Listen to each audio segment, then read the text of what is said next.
Welcome to the Justin Strawn Podcast. Be glad to be back with you guys recording yet another podcast. It's been a while since I've been recording any type of content whatsoever, so I'm glad to be back doing this. Real quick, some thoughts on why I'm doing this and some reason why I'm not doing what I was doing previously. First and foremost, the purpose of this podcast is just to talk about things that I like. So whatever we're going to talk about, we'll talk about Mississippi State sports. We'll almost always lead off with that because what little bit of internet notoriety I have, most of it is based off of my affiliation with Mississippi State and covering them since really 2013. So we will be doing a little bit of Mississippi State coverage almost every single time that I record. And how often I record, I don't know, once a week, once a month, twice a week.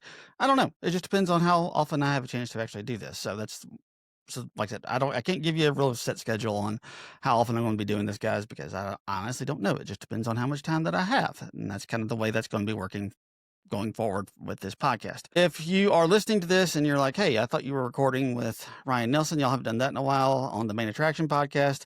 Yeah, we did. And unfortunately, because of the fact that it's just really difficult to set a definite time and get with somebody else to record, that is the reason why we're not recording anymore. Unfortunately, I would have loved to kept doing that. I enjoyed it. Ryan enjoyed it. We thoroughly thought it was a lot of fun.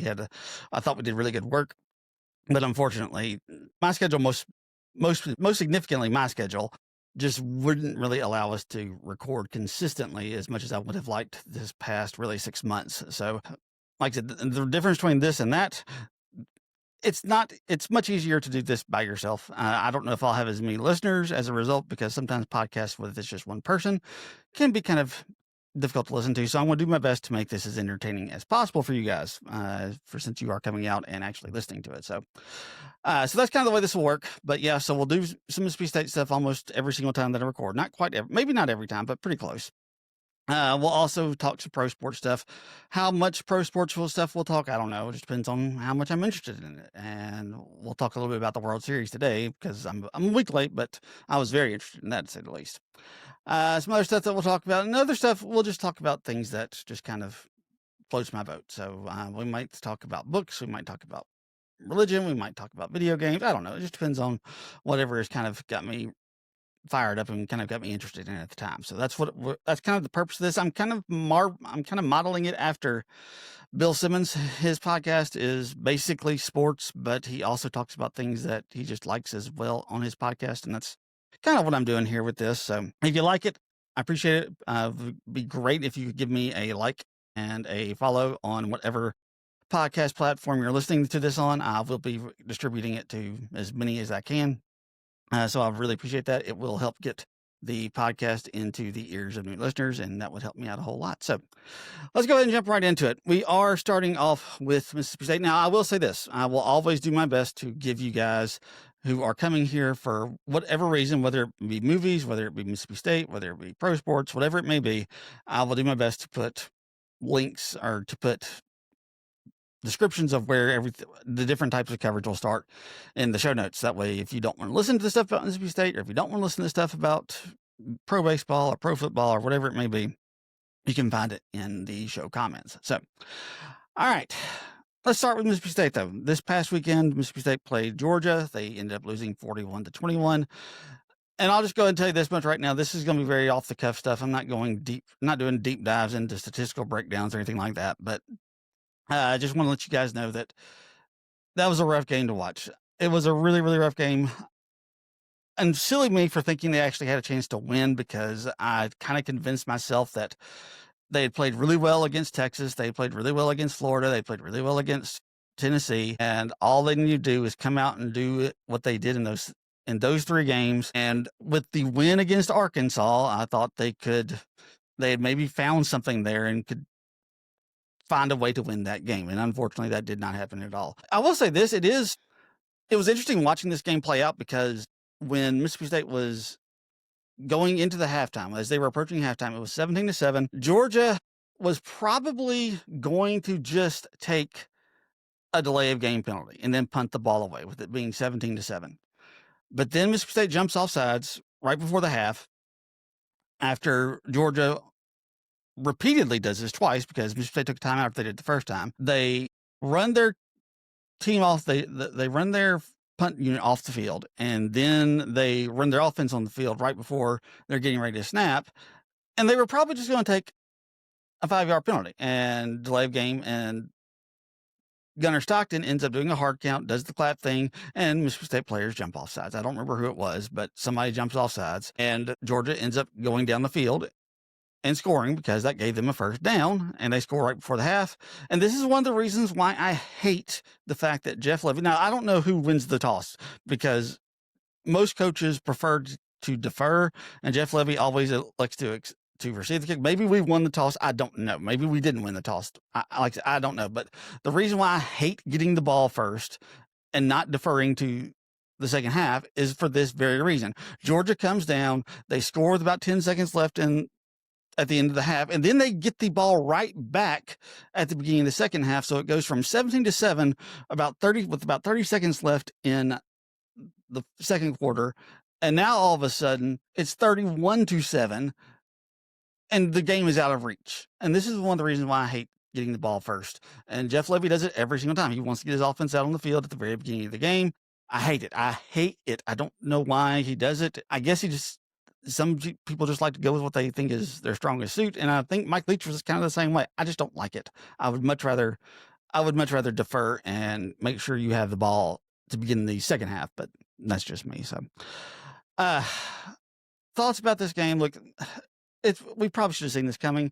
Georgia has not been playing as well as they probably should have throughout the course of this year. And they decided that they were going to play like the team that they were supposed to be during this game. And look, big picture, Mississippi State was probably always going to lose that game. We kind of did ourselves a disservice. At least some of us Mississippi State fans did ourselves a disservice by kind of convincing ourselves that we could win that game. And that just wasn't going to be the case. One of the things about this game is when you look at the big picture, Mississippi State fans should be pretty happy because how many games were you expecting to win this year? Were you expecting to win 3, 4, maybe? I mean, the odds makers had Mississippi State at 3.5 wins coming into this year as the over-under. And they got that. They went past that after the fourth game because they won their first 4 games of the year. And if you looked at just about any other prediction, most people had Mississippi State dead last in the SEC, and they're not going to, even if they don't win another game, they will technically finish above Arkansas. So, they will at least finish above them, but it's still an improvement over last year. So you're still way ahead of where you were at this point last year. Last year was just so pathetic. It was just absolutely pathetic. You end up going out and getting blown off the field by Toledo. You have no chance in any game that you play outside of those non-conference games, and you end up losing badly to a team you should have beat badly in Toledo. So you're in a much better place than you were last year. But the problem you have with this year, and I think one of the reasons why Mississippi State fans are kind of still upset about the fact that they played so poorly against Georgia, is because you probably should be a lot better than you are. And this is the frustration that a lot of people are having with Jeff Levy. You can forgive a 41-21 loss against Georgia if you win, just 1 or 2 of the other 3 games that you probably should have won. You should have, Tennessee was a back and forth contest. I think Mississippi State should have won that game, but it's not just hands down, State should have won that game. You can't point to anything and say that Mississippi State definitely would have won that game under most circumstances. It was very much back and forth. State had like a 10-point lead at one point, but they were never just completely dominating Tennessee at any point in that game. You look at the Texas game, though, you're up by 17 with like 12 minutes left to play. You've got to win that game. And the fact that they didn't makes a loss like this such a harder pill to swallow. And the fact that you have a game that you could have won against Tennessee, and if you don't just make a really stupid decision in Florida and you keep throwing the football when you're in field goal range, and it was not a gimme by any stretch of the imagination. It was not a gimme. It probably would have been like a 48, 49 yard field goal if they're just running the football. But you at least give yourself a chance to win if you at least just start running the football on those last couple of plays, because there was like 30 to 35 seconds left in that Florida game. You could have just downed the ball and still had time to kick it if you're running the football at that point. But they don't do that, and they end up losing. by 2 points. That's the frustrating part about this. So if you just win, 2 of those games, or just win 1 and you're bowl eligible at this point, you can probably swallow a 41-21 loss to Georgia a lot easier than you can today. What does it mean going forward? I don't know. Look, Jeff Lebby still has a lot to prove as a head coach. I was never just completely sold on him as a surefire slam dunk candidate. I know a lot of people in the Mississippi State program. It wasn't nearly as much outside. If you looked at it nationally, there was more questions about it. But I know a lot of people, when Jeff Lebby was hired, like, look at that offense. It looks great. It looks amazing. Yeah, get that guy here. And I just wasn't as sold. I'm just tired of hiring offensive coordinators. Like, I think he can still be a good coach. He's obviously done some really good stuff this year. I think he can be a very good head coach. But just the way some of the decisions that he makes just really frustrates me. Like that decision to keep throwing the football and then to double down on it when he was asked about it after the fact. I just didn't really respond to that in a really good way. I just don't know why that is the route that he took with that play call. And then, like I said, to double down on it just made even less sense to me once he started talking about it after the game. But the decision to keep throwing Blake Shapen out there, and look, Blake Shapen got hurt in the second half of the Georgia game. I don't know how serious the injury is. It's Monday morning when I'm recording this. I have no idea how serious that injury is, but the fact that they keep going to him, the fact that they keep using him when he's just not a good fit for what this team is. I think he is a good fit for what Jeff Lebby wants to do, but the way the roster is currently constructed, he's not a good fit. And the reason I say this is because Blake Shapen needs a good offensive line. He's not just the most incredible athlete to ever play the quarterback position. We've had much better athletes come through and play quarterback for Mississippi State in all the years that we've had here. So he's an okay runner. He's not a great runner, but he needs an offensive line that can block for him, because every single time that the pocket collapses, you know that he's getting sacked. And look, I think Mario Taylor, in a perfect world, would have had this year to redshirt, and he could have come in next year and been a redshirt freshman coming into the season next year and had 4 years of eligibility left to go and play and make an impact on Mississippi State throughout the course of his career. But because of the fact that just the way the team is currently constructed, they needed him to come in and play some throughout the course of this season. And now they've really needed him because of the Blake Shapen injury. Like I said, I don't know if Shapen's going to play this Saturday or not. But if Mississippi State wants to win at least one of these last 2 games, I think they've got to make the switch to Taylor, because Shapen just does not do well with this offensive line. He gets crushed almost every single game. And finally, he gets knocked out in the Georgia game. I'm surprised it's taken this long, to be just perfectly honest with you, because of the fact that the state line has not blocked very well. And I think one of the reasons why they don't play as well when Shapen's back there, because I think they do block a little bit better when Kamario Taylor is back there.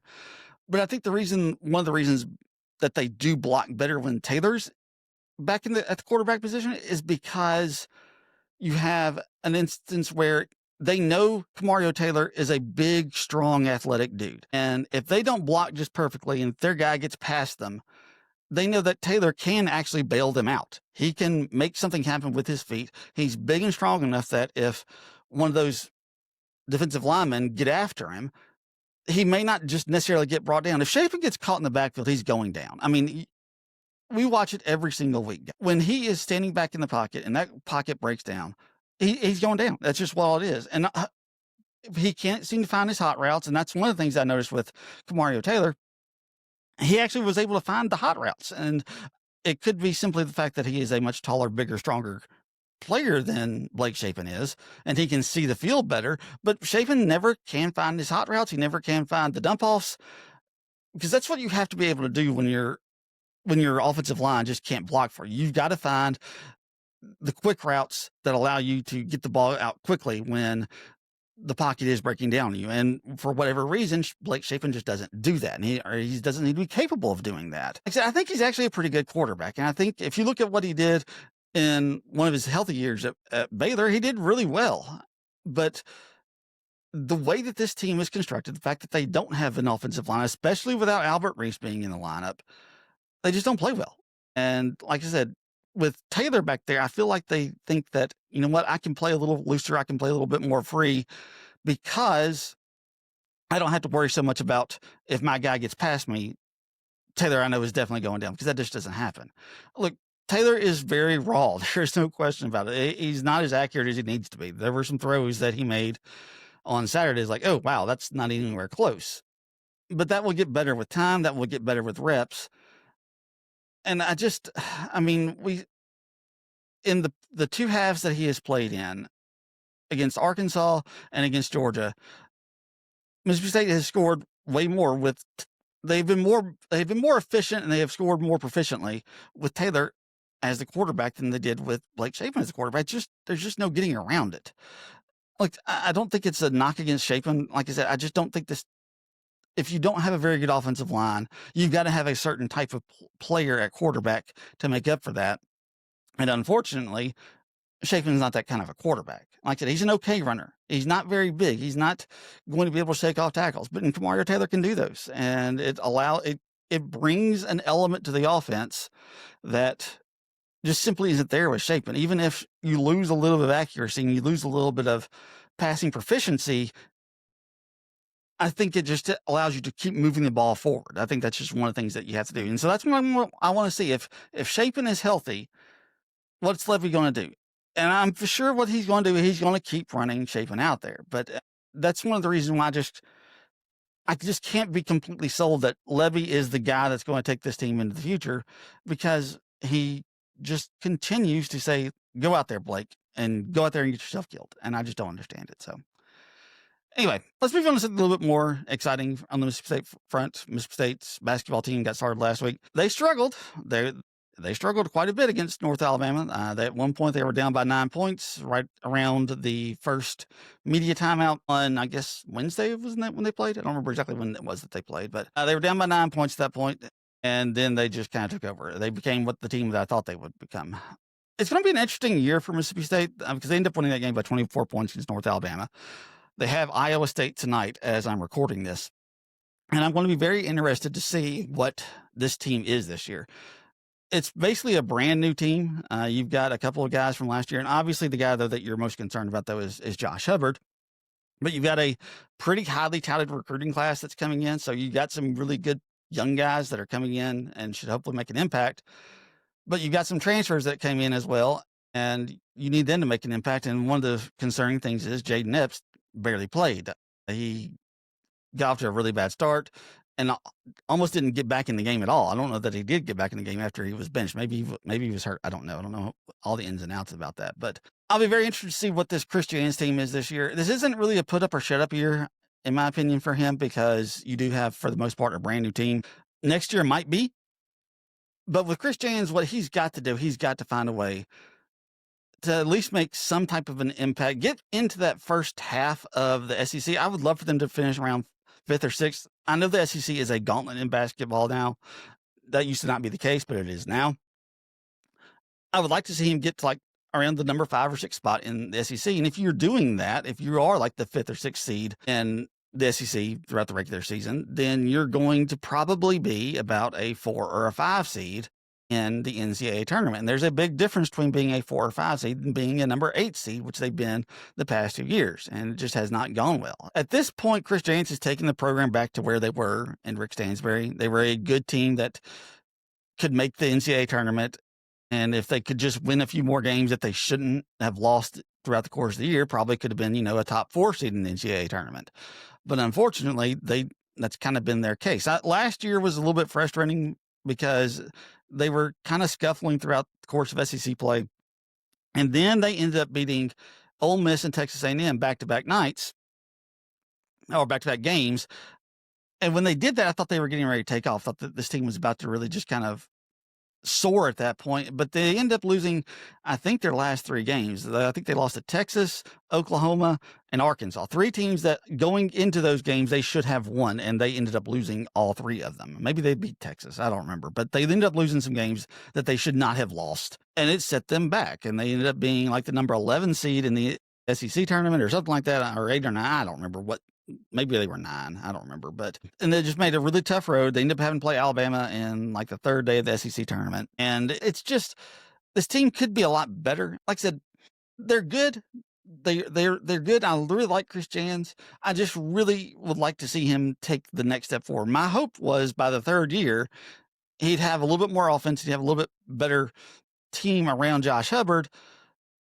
And they would have been, a 4 seed in the NCAA tournament, a 5, or even a 6 seed at that point. I would have been happy with that. You still got a much better chance at getting past that first round game, and maybe even into the weekend. But unfortunately, that hasn't been the case. So, like I said, I'm going to be really interested to see what they can do with this team this year.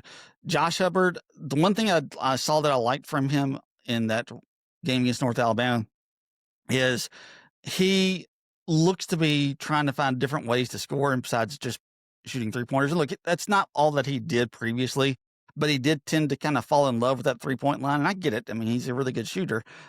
And look, he's an incredibly talented player. So they've got to find more ways to find more ways for him to score, to make a bigger impact on the game. I mean, he's probably going to average 20 to 25 points this year. And that's really, really good. The problem is, who else is going to go with him? That's been the issue since he's been here. These previous 2 years, he's been great. He's been wonderful, but he's not had much help outside of himself in terms of scoring the basketball. And they've got to find somebody who can help him in that regards. They've got the big, huge center that looks pretty good so far. I can't remember his name off the top of my head, but he looks pretty good. Looking forward to seeing if they can continue to build off that.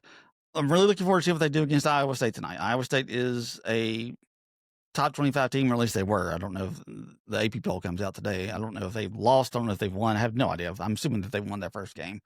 But this is a great opportunity for Mississippi State. They're going on the road, playing a top 25 team. In all likelihood, this will be a quad 1 win, unless a quad 1 game if they end up winning it. So I'm really interested to see what they do. Let me check and see what the line is on that game tonight. Anyway, I'm guessing they're probably about a 7 or 8 point underdog if I had to guess. But that's, like I said, that is strictly a guess at this point. But I'll be very interested in what they can do against Iowa State tonight. Anyway, we'll check back on them whenever I record again and see how the basketball team did in Iowa. Moving on. Let's talk some pro sports. Let's talk some pro baseball. The Los Angeles Dodgers ended up winning the World Series in just an absolutely epic series, an epic Game 7. The reason I'm going to talk about this a week after it ended is simply because I am a huge Dodger fan, and this series was exhilarating, but man, it was torturous to watch as a person with a rooting interest. The Dodgers didn't always look their best in this series. The only game that they really won comfortably throughout the course of it was Game 2. They won that game pretty easily, but they rode the back of Yoshinobu Yamamoto. I always mispronounce his name. I think I got it right. 3 incredible wins. I mean, he ends up being the pitcher of record in 3 of the 4 games that they win. You can honestly make the case that they didn't play as well as the Blue Jays throughout most of the series, because the Blue Jays, when they won, they typically won pretty easily. They won Game 1 like 11-4, I think is what the final was. Games 2 and 3 go to the Dodgers. Game 4, the Blue Jays won pretty easily. Game 5, they won pretty easily as well. And then the Dodgers end up winning a nail biter 3-1 in Game 6, and in Game 7 there was the 11-inning classic. And we haven't even talked about the 18-inning epic game that was just incredibly hard to watch. I was up until 2:00 in the morning trying to finish that game, and it was just absolutely spectacular. Look, I love this Dodger team. I know if you're not a Dodger fan and you're listening to this, you're probably like, I hate them. I despise them. They're ruining baseball. I get that. I would probably think the same thing too if I weren't a Dodger fan. But look, Shohei Ohtani is amazing. He's just, I knew he was. I'd seen him play for the Angels, and I was like, wow, he's really, really good. He's incredible. But to be able to see it on your own team night in and night out is just something to behold. And he's also just a wonderful person. I mean, when people boo him, like, how can you boo Shohei Ohtani? He is just the nicest guy. Like, if he hits a ball into the stands, you see him like apologize and like, oh, I'm so sorry, I didn't mean to do that. I mean, he's just a wonderful person as well, in terms of just being a human being, to go along with the fact that he's just an absolute amazing baseball player. So, like I said, that World Series was just absolutely amazing. It was just absolutely epic. I feel like the Dodgers will probably end up being the favorite again. Will they do it? I don't know. It's hard to win 3 World Series in a row. It's hard to win 2 World Series back to back. Even, I mean, there was so much made about the fact that this was the first time that anybody went back to back in Major League Baseball since 2000, when the Yankees did it from 1998 to 2000. So, do I expect them to be back? Yeah, I do. I mean, that's kind of, the Dodgers are very different in my fandom than the rest of my fandom, than my Mississippi State fandom, because, Mississippi State, I'm just hoping and praying that they can compete and they can put forth a competitive team and maybe surprise a few people along the way. The Dodgers, I expect to be in the World Series, and I kind of expect them to win it every year. And they've kind of started doing that. They've won 3 of the past 5, no, 3 of the past 6. Yeah, 3 of the past 6. So like I said, it's been fun. I'm hoping that I get more of them. So, real quick, I want to end the show with something that I've just kind of finished up. I've been listening to a lot of audiobooks. I've been listening to a lot of stuff from Brandon Sanderson. I got interested in him. I've been interested in what he's read, because everything that I've ever heard is, he writes the type of stuff that I enjoy reading. And I would love to actually read books more often, but unfortunately I just don't have time. So I end up listening to audiobooks when I drive and stuff. I've read all of I started with the Reckoner series. That's more of a young adult type series, but it was really good. I thought it was a really, really good group of books. Then I read all of the Mistborn novels. Now, I've not read the novellas. I know people tell me all the time I should read them, and I would love to, but I don't have time. But I've read all the main books in the Mistborn trilogy, and I finished the first 5 books in the Stormlight Archive, which are all that he has. And let me just tell you, these are incredible books. If you like fantasy, I would highly recommend you checking out Brandon Sanderson. Make sure that you're reading the stuff that is actual fantasy. Like I said, we're talking Cosmere stuff. And if you hear the word Cosmere, what is Cosmere? That is, think of it in terms of the MCU. Like, the MCU is Iron Man and Thor and Hulk and Fantastic Four and all that stuff. So, like, the MCU encompasses all those things, but there are separate stories inside of it. And that's kind of the way the Cosmere works. The Mistborn era, there's 2 different eras in the Mistborn. Takes place on one planet, while Stormlight takes place on another planet and has all this other stuff going on. I really enjoyed these books. I'm really interested to see where they go. I'll probably talk a little bit more specifically about some of them in future podcasts. I just kind of wanted to just kind of hit some of the highlights here on this one, but I just thought it was really good. So, actually, the last thing I want to talk about, there's 2 things I want to talk about in terms of movies and television, because some of you made it here because of my movies and television takes. Pluribus. If you're not watching Pluribus on Apple TV, my suggestion is get you an Apple TV subscription if you don't have one, and go check it out. Pluribus was just an absolutely fantastic premiere. I don't want to spoil too much of it. I'm just going to kind of give you a brief overview of what we got in these first 2 episodes. Basically, an event takes place in which the entire population, all of humanity, is turned into basically like a hive mind, and like they're all connected at some point. So this is very much like a dystopian end of world type stuff. And this is what kind of the premise. Like I said, humanity gets turned into this hive mind, but there's like 13 people on the planet that aren't affected by it, and they don't know why. But what's interesting about this hive mind they turn into, the hive mind seems to be really, really nice, and they seem to be really, really pleasant. And they, you don't completely lose your individuality, because your individuality is there, but it's there with everybody else. It's a really weird concept, and they do a really much better job of explaining it than I do. It's an interesting thing to watch, because the entire time you're thinking that she's right, because she's her thing is she's doing her best to try to figure out how to fix this, and she's horrible about it. She's absolutely just yells and screams at these people, and the people who aren't affected by it, they're kind of they don't seem so bad. And the reason why I think this show is just so interesting is because you kind of feel like you agree with her. She's probably right that this is a bad thing, that we shouldn't just be this big, huge hive mind. That isn't something that we should be wanting. But she is so unlikable that it's hard to really side with her. And you want to know how you're just really captivated by how is this going to play out? How are we going to get to the point where this woman is correct? And how are we going to get to the point where we can actually kind of see and understand the fact that she is actually correct? That's kind of what we're looking for in this show. And it's just really hard to see at this point. It's great performances. Let me see if I can find out like I said, I cannot remember the name of the lady who plays the main character. Who is it that plays the main character? Ray Seahorn. That's right. Ray Seahorn plays Carol. And like I said, she's just absolutely I mean, she's mad all the time. She's furious. She's angry. And everybody else that's going through this, they're just kind of like, well, they don't seem to be that bad after all. Maybe that's not as bad as you think they are. And like I said, there's a lot more to it. I really highly suggest you check it out. Like I said, if you don't have an Apple TV Plus subscription, get you one, go check it out. I've been really, really impressed by this. This has a chance to be just an absolutely incredible show, and I'm very interested to see where they go with it. So I'm really, really looking forward to it seeing how this first season plays out. So one last thing, but I will hold off on that. We've been going for about half an hour, so I'll go ahead and wrap it up here. But guys, like I said, I don't know how often I'm going to record this. I don't know how often I'm going to be doing this, but I really enjoy making content, and this is about the only way that I can do it nowadays, is doing it on my own. So, like I said, maybe I'll do it. I'm hoping for maybe 2 times a week. We'll just kind of have to see how much time I have. But guys, I do appreciate you guys coming in, joining me for this first episode, and we will catch you next time.